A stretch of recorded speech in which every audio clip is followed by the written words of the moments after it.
maxay tahay doqomadan waqtiga meesha ku qubaysanayaan ma waaleyna ayaga haa mudane maanta waa dabaaldegooyaan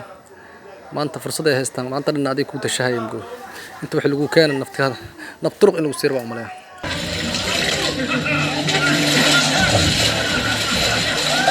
wariyaa kuriyaaja sidii aroosadii gadaalaha taagnaan goobta qubayska imaw doqon iyo waxba ha baqin biyaha kuma dhex baqtinisne kaan ana ku dabaalbaraay ikhtiyaarkayga ayaan ku qubaystaa shukriyaan waase ku imaanaya dadiga cusub aniga ayaa idin dabaalbarayo weliba si qurux badan ilaa aad ka weysaan wada aad biyaad kaga dhex baxdaan haye ma bilownaa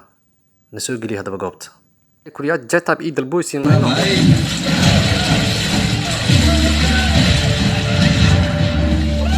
soo soco na tusi ragnimada qubays kale ilaa baa naga diyaaraya soo soco adiga miyaa ii diidi karo waxaan ku tusaa ikhtiyaarkayga inaan ku dabaasho waxna tusiyaa soo soco soo soco soo soco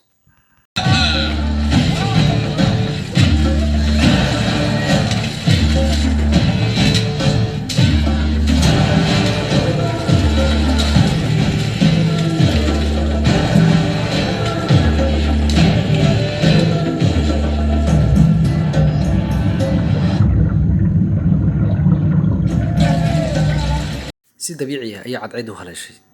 biyuhuna waa ay kulul yihiin hay suulaalow ma ku tusiyaa